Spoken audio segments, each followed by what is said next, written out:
Назик Кук арнасына қош келдіңіздер. Бүгін картоп пен етті қазақша даярлаймыз. Етін сондай былқылдатып жұмсақ қып пісіреміз. Сіздерге ұнайды деген үміттемін. Менімен бірге болыңыздар, тіркеліп кетуді ұмытпаңыздар. Ал онда тағамымызды бастайық. Кішкене сұйық майды қазанға құйып қыздырайық.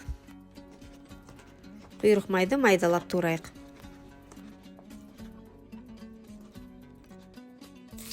Май қызғанда құйрық майды 3-4 минут орташа отта қуырып шығайық. Етті 4 бұрыштап кесеміз.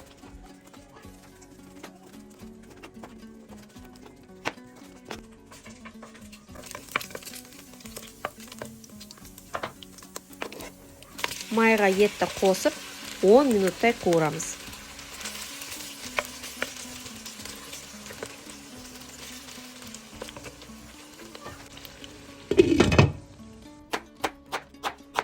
Пияз бен сәбізді 4 бұрыштап тураңыздар.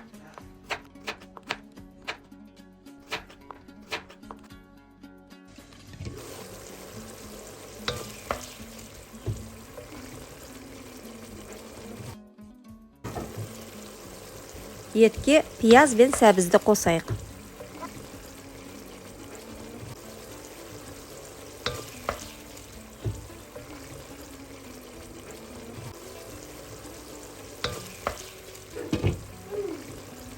Енді қақпақтың астында 30 минут бая отта бұқтырамыз.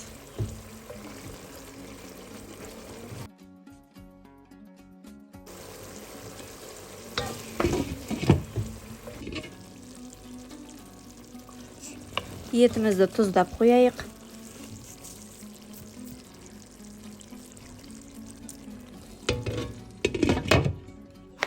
Картопты орташа 4 бұрыштап кесіп дайындап қойыңыз.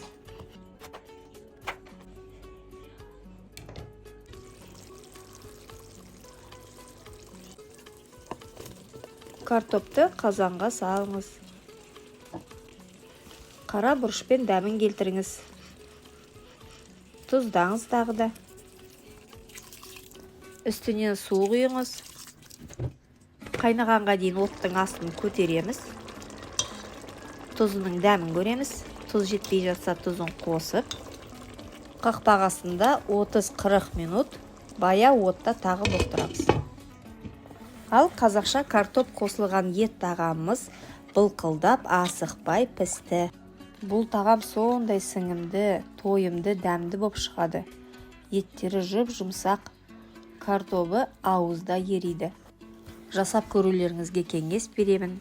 Егер бейне рецепт ұнап жатса тіркеліп кетіңіздер, сонда менің жаңа рецепттерімді жіберіп алмайсыздар. Достарыңызбен бөлісіңіздер, лайк қойыңыздар. Аяғына дейін назарлағаныңыз үшін рахмет. Астарыңыз дәмді болсын.